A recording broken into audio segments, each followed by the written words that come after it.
Off ban will follow.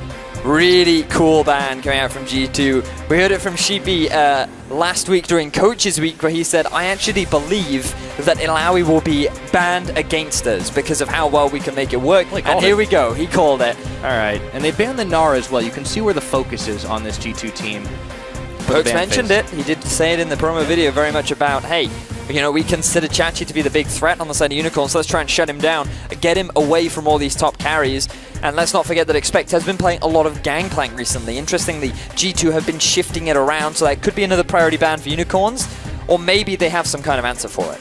Yeah, always possible. The Sivir's banned away now, so something we talked to Sven about some weeks back, actually, how that was just so heavily prioritized, and you just got to pick it up very quickly. Even if we've been seeing all the Karma first picks coming in, that's still a very valuable AD carry. I'm curious to see what they go on to next. Probably something like the Lucian, but that's still plenty of time away as G2 ticks down the final seconds on their last ban. What'll it be? Well, looking at what's still available on the cards, unfortunately, I did just see, so it will be an Elite. But left on the table, no time to predict it. There was no Bard ban for Hylissang, something that he is still undefeated on. Meanwhile, there are a bunch of other things left available. Things like the Karma is still up. Ashe is available for Veritas. We know he puts a lot of value on that. And they put a lot of value on him.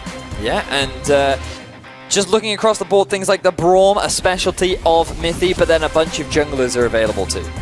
Yeah, we really only saw 1-2 junglers really taken off the board, and the Rek'Sai, obviously, its stock starts to rise quite a lot with the Elise banned away. Nidalee is also available. That's something Move could get his hands on, but also Trick, who has a very aggressive jungling style. We saw, since he's joined the LCS, he's been very potent on that champion. He'll get his hands on it. Yes, he will. So, likely response from Move will be the Rek'Sai, but he doesn't have to pick it up right now because they know that they're not going to take another jungler away, unless all of a sudden we see a return of Nidalee top and mid, which that takes me back. I do not expect, but there's always a possibility. So yeah, I mean, well, when you've got a game, especially after the series we saw last time with all these different picks and bans coming in, it's really cool to see that things can be wide open, but I think it might be a stretch to say that Nidalee's going top lane. Yep. Unless they really want to take the Rek'Sai away from Move, maybe. So Trundle could be something that Unicorns look to put a lot of value on.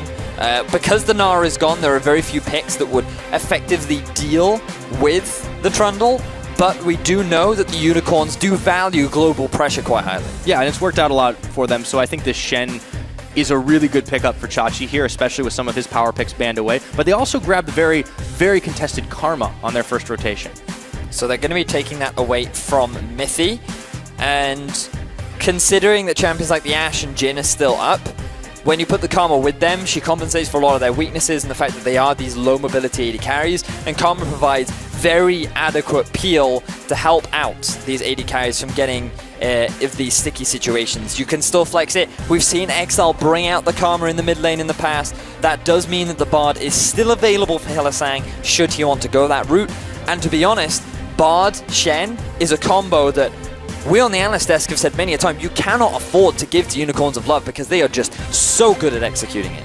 I'll see if G2 rue that decision to let it through. If the Bard does become an option, the Ashe is picked up by Sven now, and they lock the Trundle themselves, and we expect that to be going to top lane. Oh yeah, definitely an answer to the Shen. Not really an interesting matchup, unfortunately. Very much just two tanks passing in the wind as they slowly farm up and gradually reach those late game points where they can become these big, powerful split pushers. Whoa, whoa, whoa, whoa, whoa. That is locked in. Veritas has got that look on his face. It's like, yeah. Oh, I like this. That is an Urgot. I was not expecting that at all, Pyra. No recent changes, no recent item changes. We got to go back to like the beginning of, I think it was like spring 2015 when we saw Urgot back in, it may be a little while ago, a little while before that, but it was an AD carry. Remember, it's like the anti-AD carry. Oh man, this is interesting. The gauntlet's been thrown down. Oh my word. So this is going to be so cool. I've never cast an Urgot game in my entire professional career. Oh, this is great. Everyone is happy with this decision. So, I mean, all right, and what a crazy, because this could still be mid. Yeah, let's not forget that's true. That's very true. I'm getting a little ahead of myself, but I also want to talk about, the but Tom it's not Kench mid. It's that's not locked in for Mythy. And they got an all right, so let's just break down these compositions, Please, Pyro, very quickly. Take it away. We've got the Malzahar here for perks.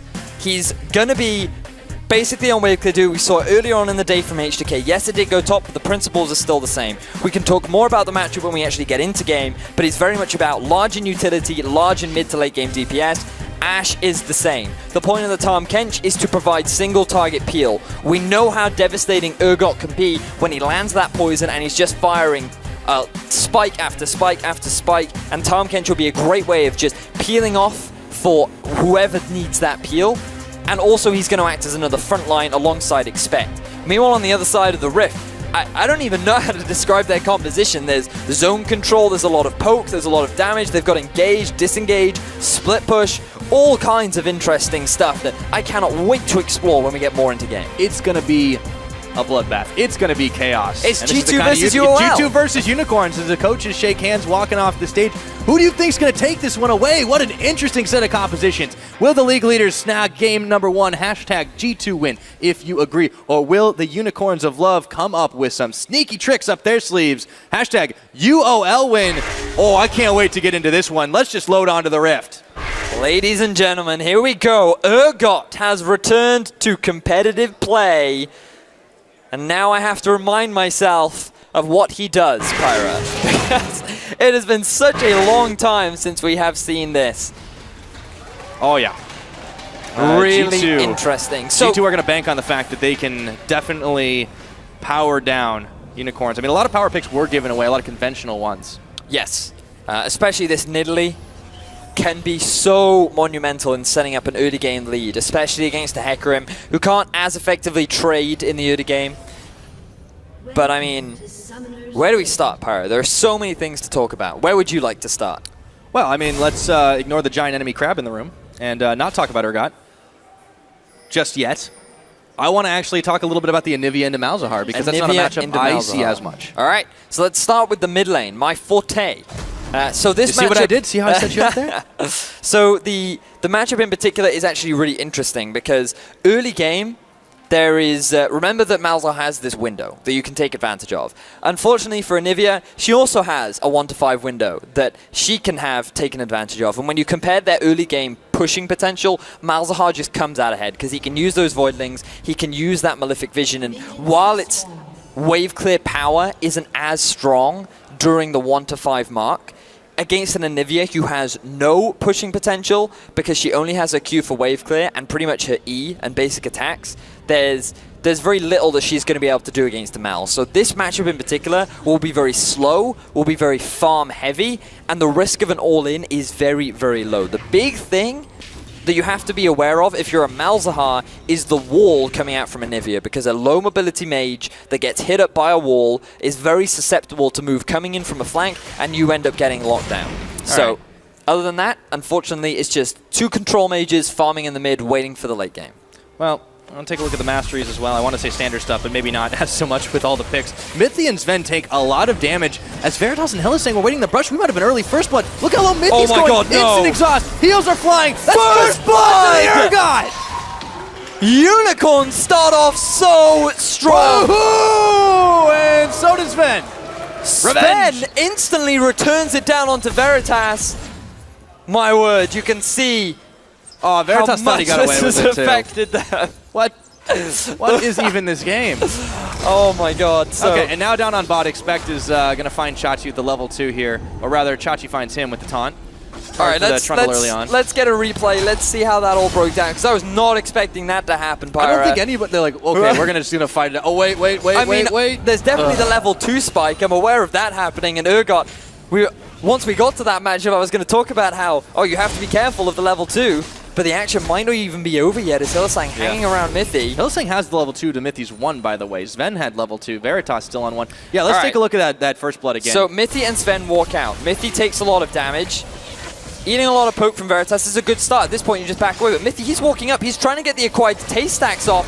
Completely disrespects the damage and ends up paying for it. And then Veritas, he gets a little bit greedy. He thinks that he can keep going, doesn't respect the chase from Sven. He gets the flash auto, and he gets a return kill. So that's actually not a bad start from G2, especially with the lane pushing now towards them. They're not going to lose much. And nice little gobble there from Mithy to avoid the damage.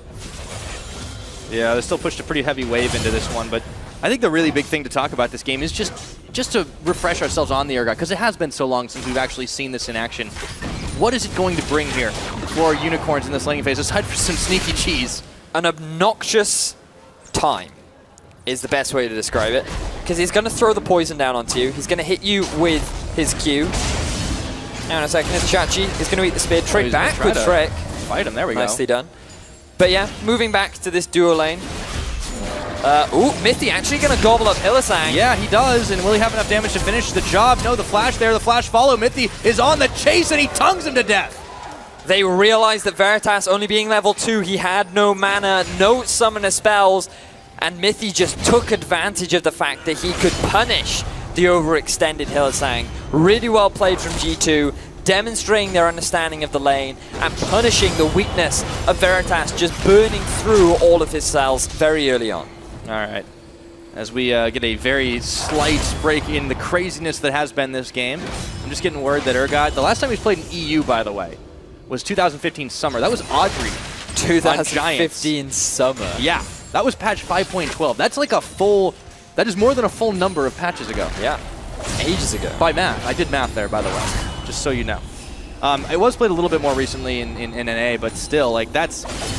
We have not seen Urgot here in a while. So I just want to look at the goal of the Urgot in the composition, because when you draft something like an Urgot, it's not purely for the laning phase. I mean, yes, he has a strong laning phase. Yes, it's very easy to punish the Ashe. What you've got to remember is a while back, is he actually had a couple changes to his ultimate. So now when he swaps, he now actually fears the targets around him when he arrives.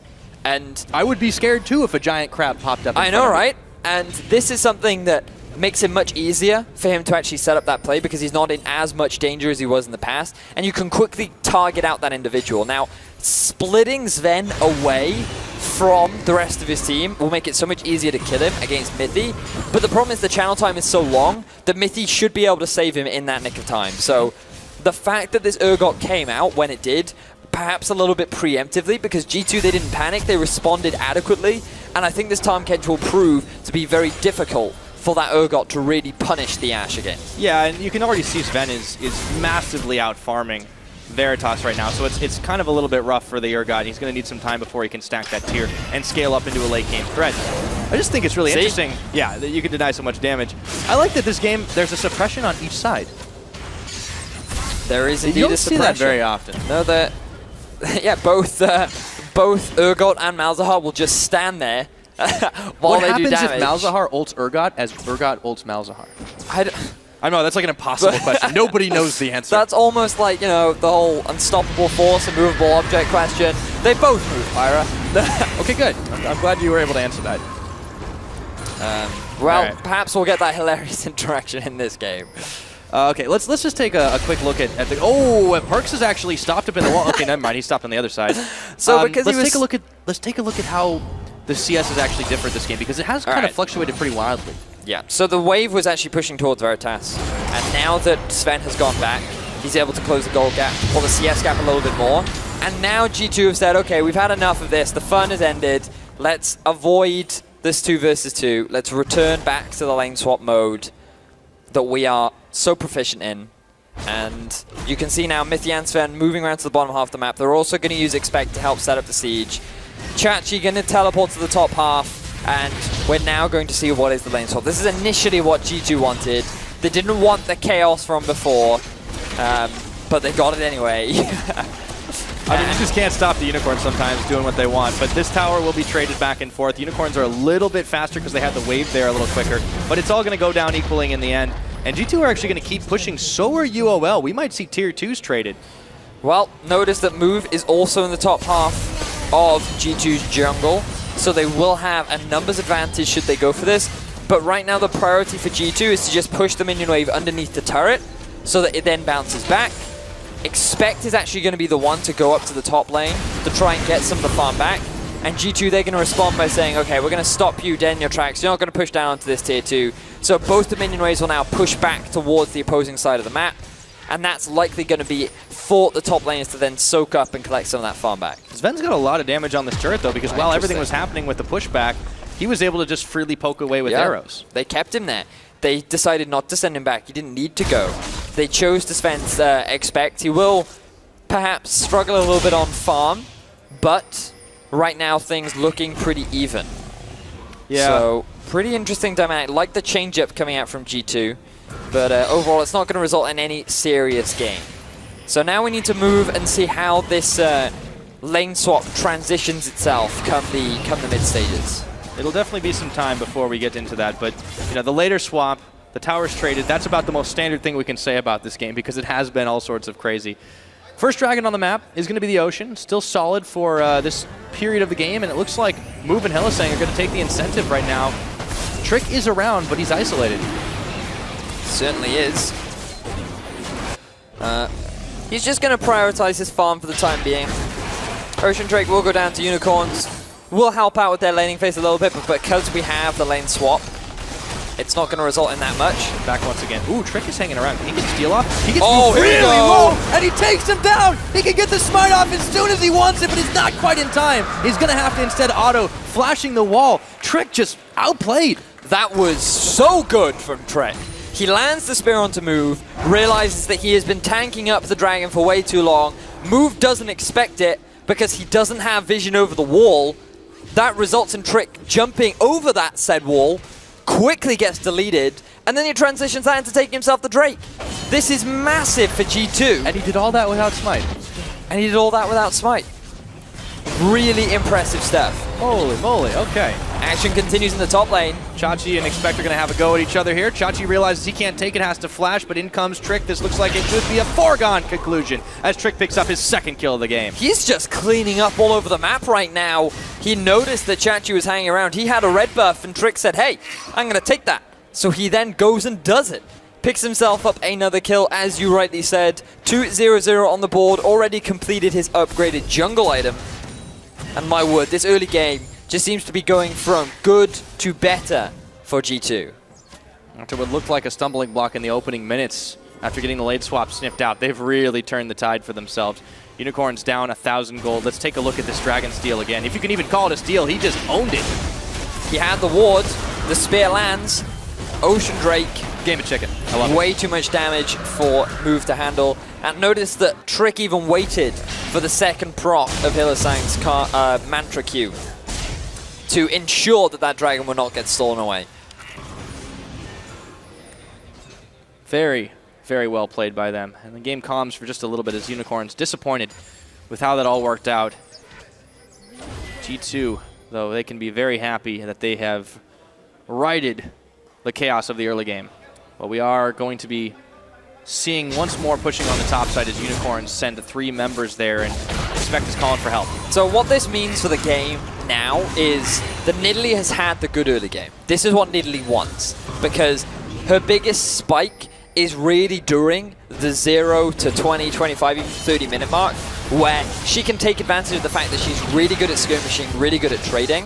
And while Unicorns are setting up for this Rift Herald, look at this, G2 want to answer. Uh-oh, Exile was caught by the tether. It's going to be Move going way low, and this one has to charge and bail out. And the Rift Herald's even helping out right now. Unicorns are panicked. They're spooked in the back. Mithy is going to get some chomp off, and the Unicorns are starting to fall piece by bloody piece. Chachi is next on the menu. Double kill for the kitty cat, and they even get the crab. G2 force the fight at the Rift Herald, and they come out on top. Complete confidence in the play that would make it work for them, and this Urgot is not working out the way Unicorns wanted it to. 4 kills for 0, Rift Herald picked up, and G2 are using this early game advantage to swing that gold lead ever so further in their favor. 13 minutes have elapsed in this game, and the gold lead's already going out of control. 4,000 ahead, Veritas. They've got the Ocean Dragon that they were able to just grab away on top of a kill from Unicorns. They get the Rift Herald. They're getting everything on this map right now. The towers might be even, but that's not going to last long. So have a look at the setup. Exile in a position to try and stop it. Perks just blindly throws out the Q in case someone's in there. Exile doesn't react in time. The flank from Expect as well. Veritas tries to get Trek into the rest of his team, but the rest of his team are already on the retreat. Mithy's being on the front line, just sticking to those targets. He doesn't even care about providing peel. And then the rest of G2 just follow up with the cleanup. very well played fight. Bit chaotic because it was just a small 5-on-5 very early on into the game. But with such a big gold swing going in the favor of G2 and an arrow in the mid. It's going to find Exile. Perks is looking for it. Do they have enough damage to finish the job? They're looking like they might. And he gets egged. Chachi comes in around the backhand. The Unicorns turn this fight around. Hylissang is going to be evaporated. Nether Grasp again. And G2 just roll on over the Unicorns. G2 are continuing with their relentless aggression. Another 2 kills going in their favor in the mid. They're now likely going to take this tier 1 turret and expect he's sitting on the side lane still doing work. Finishing the job that Sven started all those minutes ago, and it's only been 14, 10-1 in kills. Chachi taking a huge spear. Trick is chasing on as he's taunted. It doesn't matter, and expects around the backside. What the hell is going on? G2, they want to say, hey, we'll take your Urgot and raise it. A tier 1 in tower at 14 minutes into the game. They have 12 kills on the board, and they are just shutting down the Unicorns. Oh, G2, sometimes it looks like they need a warm-up against some opponents, but against the Unicorns, not the case. A couple of minutes was all it took for them to get out to a flying lead, and this is turning into a regular stomp. This is just a bloodbath right now. This was not what I was expecting, and if anything, I was expecting it to come out from the Unicorns, but Trick, a lot of this came off the back of those very 2 quick kills that he got, because we were talking about how Nidalee thrives in this early game environment where there are so many skirmishes, so many opportunities for her to use her early game prowess to snowball a lead, and that's exactly what they did.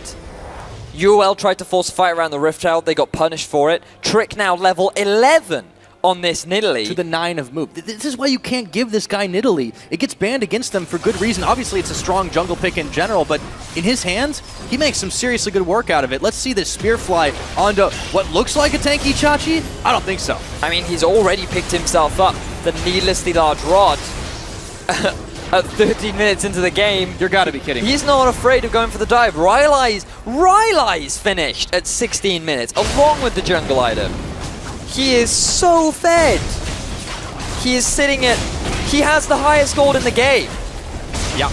But hang on, look at Perks. Is he now past the danger zone? I don't know about that. We'll have to find out. Exile moving up to the top. Perks is a little bit low, but He they are gets a getting some kill. help from Expect. He manages to pick up Veritas. Hylissang, Malefic Visions, the shutdown will finally finish off Perks, but not before this fight gets even bloodier. Expecto can't finish the job. That's 2 picked up by Exile. Now, Mithy has joined the fray. Round Arrow 2 comes in, but it doesn't land. Oh, that won't be a fight there. So G2 just going to disengage. Expect does try to TP in to help out his teammate. Valiant effort, but I feel like they should have just accepted the fact that Perks drew all 5 members to the top side, resulted in G2 getting a free Cloud Drake in the bottom half of the map, which then transitioned into, unfortunately for G2, giving away 2 kills. So yeah. Look at this, all in onto Veritas. Initially he doesn't take much damage, but then the Voidlings just go to town on him once all of them had spawned up. And at this point you just disengage, you back off. There's nothing else for you to go for. But then with the flank from Exile, Hilly's all lucky he 5 didn't die members. Yeah, he is very lucky. I mean, Unicorns managed to get a little bit back, but this was started because G2, a rare mistake you can say because they just weren't quite able to react in time. They still got a kill out of it. I wouldn't even call it a mistake because Perks, he was largely just trying to get himself a pick and just draw pressure to the top half, which meant that G2 were then free to set up plays somewhere else on the map. It was just unfortunate that Expect tried to help him out thinking they could go for the 2v5, and unfortunately they're just not that fair. Unicorns, full spiral, out of control right now. Trying to gain some ground back, but I mean, this game has gone from bad to worse from them. So this Urgot is pretty much useless now, because he's really good in the early game. He also is likely going to go for the build of Black Cleaver and Ghost Blades, like we see on Lucian, so they have a big mid-game spike. Still stacking his tier though, but he's crying a lot more than that. Because of how hard he fell behind in the early game, it's just descended into madness. And G2, 18 minutes in, gonna knock down the final tier 2 turret. And I mean, look at Sven. Finished his Essence Reaver, working towards a rapid fire. Morello done for Perks. I mean, everything going in the way of G2 right now. Yeah, this is the dominant G2 that we were expecting. This is what we, maybe not to this exact level and not with these picks, but yeah, Unicorns have to take a step back and reevaluate their picks and bans, not just with the champ choices, because I think something like this can work in their hands, but in giving so many things away. The Nidalee, the Malzahar, the Ashe. I mean, G2 like ran rampant with this. I think the Nidalee was the big thing really here, because not only is it one of Trick's comfort picks, but he just plays it really well. And it was unfortunate that Move got spotted out, but it was almost like Trick said to himself, oh, okay, they're going to do Dragon, I'm going to walk over and I will steal it. It's like he planned it out all along. But then he got a kill on top. And then he got a kill on top. Just unbelievable. By the way, this is like, it's kind of fun that he's had like 3 more Nidalee games to split. They've won most of them, obviously, but he actually has like, he's averaging like a KDA of 10 on Nidalee. It's exactly what he has right now. This is fantastic. And statistical accuracy, Veritas. And I have to give praise to Mithy as well, bringing out the Tom Kench, even after the changes. Debate as to whether or not it was the a strong pick moving forward, but it has been a comfortable thing for him. Yeah, that's exactly it. We saw it come out from him early on in the split, and against something like an Anivia and a Shen, a lot of single target crowd control, it works very well, providing peel for your key targets. Not to mention, I mean, that fight over at the Rift Herald was enabled by the short duration. Yes, of exactly the voyage. Like that's a big thing. And he solo went in himself and was like, I can tongue lash 2 people to death, and he did. As a support, Baron's now hit the Rift. After a day like today, anything is possible. G2 running the table right now on the Unicorns as Move is able to try and smite away a red. Doesn't quite get it in time. It goes over to Trick. So now G2, with their lead, could actually force a fight around the Baron. They don't necessarily have to commit to it, but because they have a Mal's, they could. And with Expect now hitting a point where Shen cannot deal with him, they can leave him in a side lane, he can stop the Shen from joining in, and then the G2 can just have this 4 versus 4. And look at how aggressively Trick is playing. He's just extending the vision deeper and deeper so that Unicorns are spotted out immediately once G2 start to go for this Baron play. Yeah. Unicorns know that it's just going to be so hard to get back into this. They're trying to get as much power as they possibly can. I mean, look at Move's build, is all it says. He doesn't even have his jungle item. And look at this, the Baron started off. This is going to go down so quickly. Oh yeah, there's no way to stop this right now. They can spot it. The Ash Arrow for insurance will slow down Hylissang. It's down to 2,000. In goes Move! He can't quite get it though. It's smited away by Trick, and he gives his life. Reckless charge into the pit. Does not pay off. Valiant effort from Move. It looked promising, but Trick, he knows how to smite that Baron. Enough steals happened last week that he wasn't going to allow anything like that to happen this week. Secures the Baron, already a big power play on the board. And now G2 have everything they need to close out the game. You can set up the 1-3-1, put Perks up in the top lane, or you can just go for the 4-1 if you want it. Not everything, Veritas. You know what they're missing? A Cloud Drake. 30 seconds and they can get it. Well, while it would definitely be a nice thing to have, I don't think it's necessarily an importance right now. It will enable you to rotate around to the different lanes. Remember that you're going to be moving 2 seconds faster than if you did not have that Drake. So you can actually get the advantage over Unicorns of Love in terms of swapping to top and to bot and to mid. Yeah. If the levels didn't already give you a decent bit of advantage as well. I mean, the items are just night and day difference. Mithy does step a little too far forward, has to burn his flash. No need to use the gray health just yet, though. We'll start regenning a little bit of that, or most of that, I should say. And G2 are starting to close this game shut. 4-1 mid to top. Hard to deal with Perks, let alone the rest of this team. And, yeah, the Dragon was kind of solo there. Exile's caught up for a second by the Ash Arrow, but he's able to flash away. Chachi going in. Looks like it was a mistake, but he will not fall just yet. Notice Perks, he's sitting in the top lane still. Move indecisive as to where he should be providing support. But Perks is just slowly wearing down this turret. Going for a very early Mikhails is actually helping him. Mikhails, sorry. Not the Mikhails. The Mask of Death. Nothing makes sense anymore. That's the word, the Andres. Jesus. Veritas, this game is so ridiculously one-sided for G2 right now. And the Unicorns, like, it seems like they just don't know where they even want to focus their attention. You have to start just thinking about the next game. I mean, at this point, you feel you have to. The early game really went horribly wrong. After that really awesome level 1, I don't mean to beat a dead horse, but Trick really did snowball after beating on a dead horse. Yes, he did, Veritas. All right, G2. You're at least a little proud of me, at least. I mean, like a small part of me was like, why didn't I think of that? And then the 99% of me is like, ugh. All right, so there's a big old Baron power play, 3,500, but it's still only 23 minutes into this game, and it's just been ridiculous how it's all shaken out. Trick, You cannot allow this guy to get in Italy. Unicorns really have to mix that up for this next game. But let's see if G2 can close this one out first, because They we've have lost a seen number many of first comebacks. games. Yeah, we did see G2 against Vitality, 1 hit away from closing it out. So with this sort of goal difference and this early on into the game, I expect it, but here we go. Ooh, tower's gonna fall. Okay, Expect was a little bit hard pressed there. He does get taunted up by Chachi, but Move is stopped, having to ult out to safety. Chachi getting fired down here, and the Nexus is soon to be after. Veritas can only just land a couple of corrosive charges, not enough to deter G2, and they work their way like clockwork down to the bottom lane. One tower will fall. An inhibitor follows right after. 25 minutes is what we're approaching, and that looks to be the end of the game. That is all 3 inhibitors down. Now all they need is a Nexus as G2 take a lot of damage. Yeah, but it's mostly on Mythy. He's got the great health, even if he needs it. Flash is flying for Unicorns, just trying to deathball their way to getting one off their back. Maybe Hylissang flashing out. The Unicorns are still alive here, but Move is close to death, and so is Hylissang. G2 don't want to push it any farther, but they have a lot of gold to spend. They have too much damage taken. They don't have the mana, and they're just going to have to deal with the fact that, we could only get 3 inhibitors. So I think G2... Don't you just hate it when you can only get 3 inhibitors? Yeah, it's a real nightmare. Happens to me all the time. Joke. Ocean Drake going to be picked up for G2 as a parting gift. Thanks for that clarification. So they're going to go back, buy, and then likely coaster. Interesting, Trick actually picked himself up an Athenes. So he said, hey, I've done enough carrying.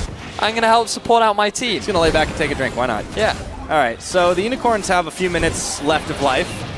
But with all that nice gold spent and another Dragon picked up, another Ocean Drake for G2 to give them all the regen and sustain they could possibly need to end this game, Perkz is definitely having a good time. Pauses for a quick dance-off with himself before they march in the mid lane. The rest of the team short to follow behind. All they need to do now is use the super minions to their advantage. They have all 3 waves pushing in. Eventually, Unicorns aren't going to have the wave clear. Yes, there's an Anivia, but against that many super minions, there's only so much you can do. We'll have to see, because Unicorns, they are resilient. They are holding the line for now. Let's see how G2 can close this one out. Super minions in all 3 lanes right now. It's gone to the base in the bottom and the mid. G2 are just waiting, chucking as much as they can at those towers, but not giving an opening to Unicorns. Hylissang taking a lot of stray damage here, and focus fire onto one inhibitor, but in comes Move. He's not able to find an opening, and G2 go right back at it when they know the cooldowns are there, and they nether grasp onto Hylissang. He's down, Sven, just like that, on the spree, but Expect is caught before he's eaten by Mythy, out of harm's way. Exile, though, is going to fall. Mythy will finish the job. 1 Nexus turret, a 2nd Nexus turret, and it's all they needed. 26.5 minutes. G2 Esports with a fantastic victory. Game number 1. Clean game.